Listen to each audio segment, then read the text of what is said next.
Gram positive rods, specially the filamentous books, ठीक है। और इसके साथ हम वो एक्स्ट्रा बुक पढ़ेंगे और इस लेक्चर का ज़्यादा टाइम इस एक्स्ट्रा बुक को ही देंगे।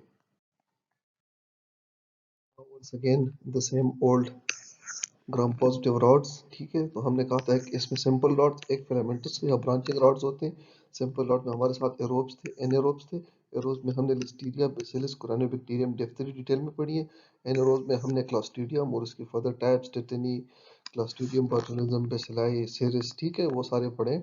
अच्छा, now we comes to the anaerobes. तो एनेरोब्स दोनों शॉर्टली हम एक ही चैप्टर में पढ़ेंगे। तो एनारोब्स और एरोब्स। एनारोब्स हमारे साथ है actinomyces, specifically actinomyces Israeli, and aerobes में हमारे साथ है नोकार्डिया। नोकार्डिया, तो वंस अगेन हमने पढ़ा है कि हम पॉजिटिव पढ़ रहे हैं, ठीक है। और लॉन्ग ब्रांचिंग हम फिलामेंटस बग्स पढ़ रहे हैं, ये भी हमें पता है। एंड याद रखे कि नोकार्डिया अगर आप देखो तो इट्स रिजेंबल फंगाई, ठीक है। अच्छा, नोकार्डिया क्या है? ये एरोब है, वंस अगेन हमें पता है, क्योंकि एनारोब में एक्टिनोमाइसिस है। ये है एसिड फास्ट। एसिड फास्ट जो है, ये वेलकम मुई का घुंघरू सेठ है, जो कि कहता है कि नाम तो मेरा घुंघरू है लेकिन बजा कोई नहीं सकता। एसिड फास्ट भी वही बग होते हैं, तो के होते तो बैक्टीरिया हैं, लेकिन एसिड इसको डीकलराइज नहीं कर सकता। तो इसमें हमारे साथ एक नोकार्डिया है, जो कि इतना ज्यादा एसिड फास्ट तो है नहीं, लेकिन इस कैटेगरी में आता है। और दूसरा हमारे साथ है माइकोबैक्टीरियम ट्यूबरकुलोसिस, जिसको हम डिटेल में पढ़ेंगे, ठीक है। वो वही एक्स्ट्रा बग हमारे साथ टीबी वाला है। अच्छा, it causes infection both in immunocompetent and immunocompromise. Immunocompetent में कैसे करता है? अगर उनका स्किन का ट्रामा वगैरह हो जाए तो उनको क्यूटेनियस इन्फेक्शन हो जाता है। You can see this cutaneous, cutaneous infection mainly foot पे ही होता है इसका, ठीक है। और इसके साथ एसोसिएटेड सेरेब्रल एब्सेस होता है। जबकि इम्यूनो कम्प्रोमाइज में ये पल्मोनरी इन्फेक्शन काज करता है। एंड इसका जो पल्मोनरी इन्फेक्शन है, ये एक्सट्रीमली रिजेंबल करता है विद दैट ऑफ ट्यूबरकुलोसिस। तो नोकार्डिया में immunocompetent trauma, cutaneous lesion, cerebral abscess, immunocompromise, pulmonary infection, aerobe acid fast, ठीक है, नोकार्डिया। एक्टिनोमाइसिस तो वंस अगेन वही ग्राम पॉजिटिव बग है, रॉन्ग फिलामेंटस रॉड है, और वही पुरानी बात के रिजेंबल फंगाई है। अच्छा, एक्टिनोमाइसिस के साथ आपने ये ड्रेनिंग साइनसेस याद रखनी है, ठीक है। ड्रेनिंग साइनसेस और सल्फर ग्रेन्यूल्स, तो याद रखें कि दिस इज एनेरोब, जैसे कि हमने पढ़ा है, क्योंकि एरोब नोकार्डिया है, बट नॉट एसिड फास्ट, ठीक है, ये एसिड फास्ट नहीं है। अच्छा, and causes oral and facial abscess, लेकिन वो तब करता है क्योंकि नोकार्डिया भी ट्रामा के बाद करता था, और ये भी अक्सर ट्रामा के बाद। तो ट्रामा क्या होता है कि या मैक्सिलोफेशियल ट्रामा हो जाती है, या कोई डेंटल प्रोसीजर होता है, या बंदे को डेंटल कैरीज होता है, मतलब कोई ना कोई कंट्रीब्यूटिंग फैक्टर जरूर होता है, ठीक है। या टूथ एक्सट्रैक्शन होती है, और उसके बाद जा पे या किसी भी जगह पे, लेकिन स्पेसिफिकली आपको जा ही देते हैं, वहां पे ड्रेनिंग साइनसेस बन जाते हैं, और विद सल्फर ग्रेन्यूल्स, ठीक है। तो सल्फर ग्रेन्यूल्स इसके साथ आपने नहीं भूलने। ये पहले एक इन्फ्लेमेटरी डिजीज आईयूडी यूजर में करते हैं, ये बात आपने याद रखनी है। अच्छा, एक टीनोमाइसिस का एक दूसरा सिनेरियो ज्यादातर ये पूछते हैं कि बंदा हो, उसको अपेंडिसाइटिस की सर्जरी, अपेंडेक्टमी की होती है, और वही जगह पे उनके फिर ड्रेनिंग साइनसेस बनते हैं आफ्टर टाइम। तो which of the following work is responsible? And don't forget your enemy, actinomyces. Now the extra work that is called mycobacterium tuberculosis, ठीक है। दूसरे भी mycobacterium अदर बग्स हैं, ठीक है, जैसे कि हमारे साथ हैं mycobacterium leprae, mycobacterium levium, avium intercellular है, कनासाई है, स्क्रोफोलिसियम है, मेरिनम है, लेकिन उनको हम नहीं पढ़ेंगे। और special focus is on Mycobacterium tuberculosis, ठीक है। तो इसके बारे में याद रखें कि एसिड फास्ट ट्रांस है, जैसा कि हमने नोकार्डिया में पढ़ा, लेकिन नोकार्डिया वीक था, और ये ट्रू एसिड फास्ट रॉड है, ठीक है। दूसरा यह कि इसका कैटलेज जो है, वो है heat sensitive catalase. Heat sensitive का मतलब ये है कि इसका कैटलेज जो है, वो 68 डिग्री सेंटीग्रेड पे काम नहीं करेगा, तो ये नेगेटिव होगा।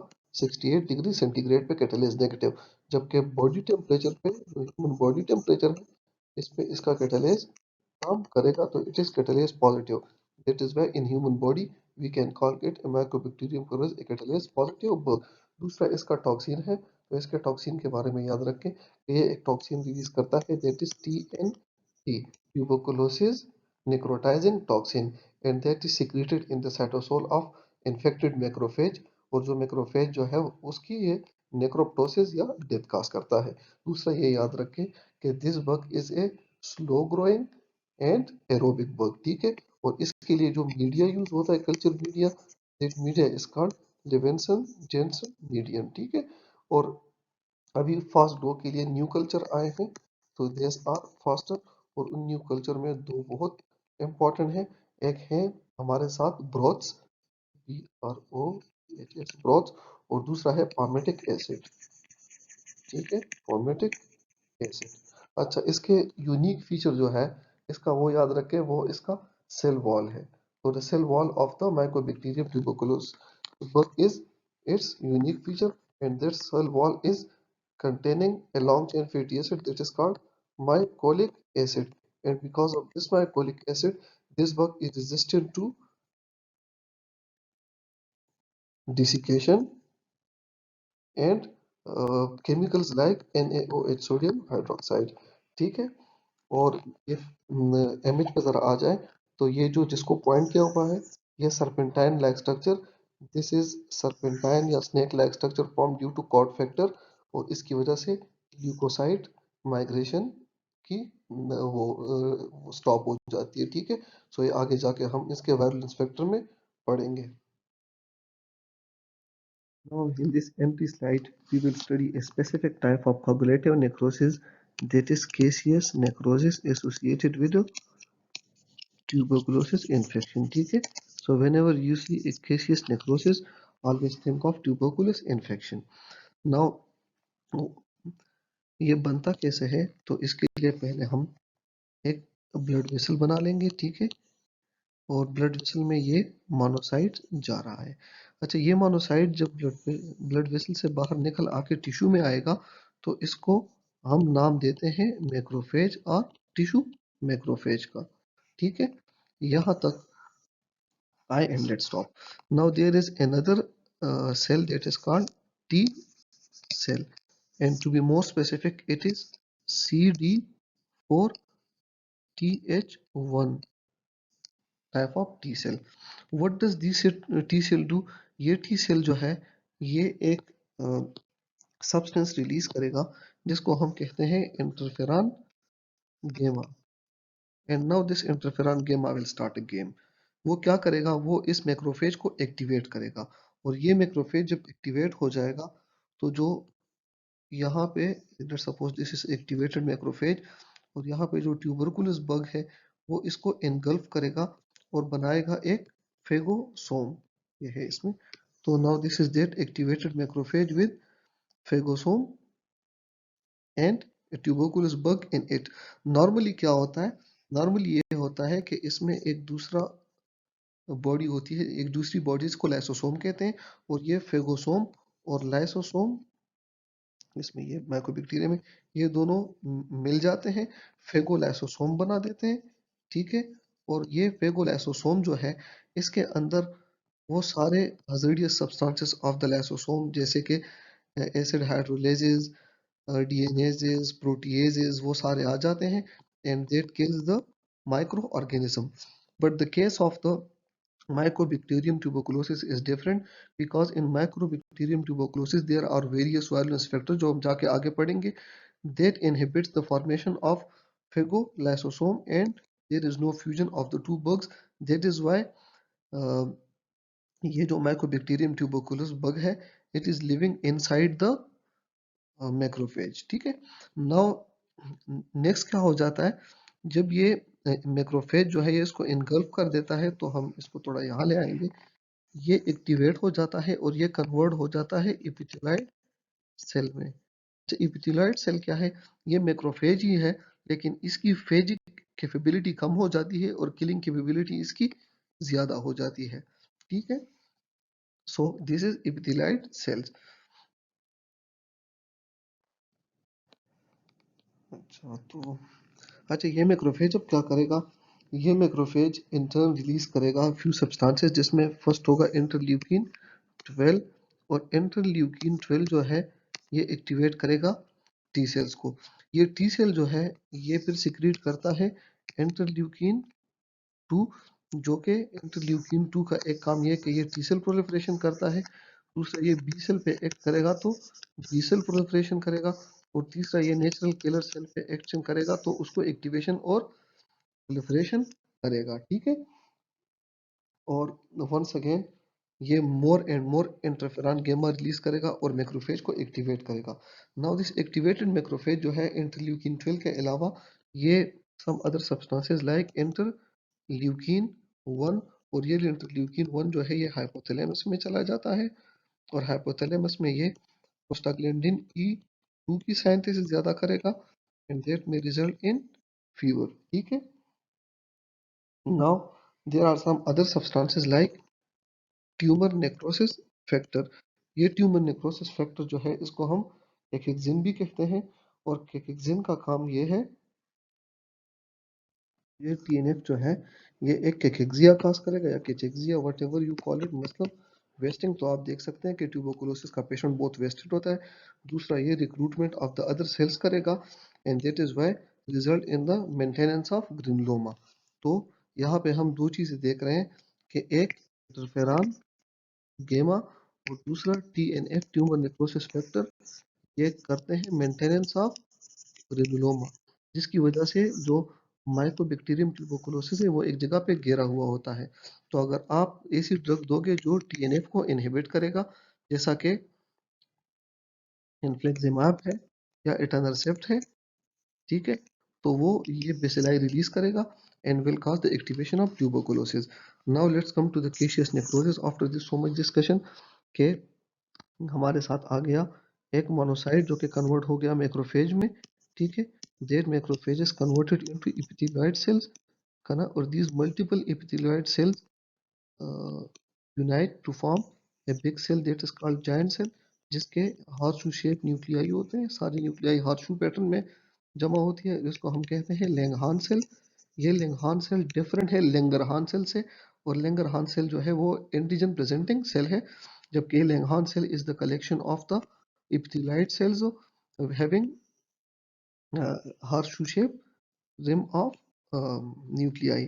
और अगर ये आप देख लोगे किसी ग्रेनुलोमा में, तो ये आप डिफरेंशिएट करोगे from the granuloma formed by the other cell like foreign body, क्योंकि उसका जो जायंट सेल होगा उसमें ऐसे स्कैटर्ड न्यूक्लियाई होंगे not in the form of rim shape.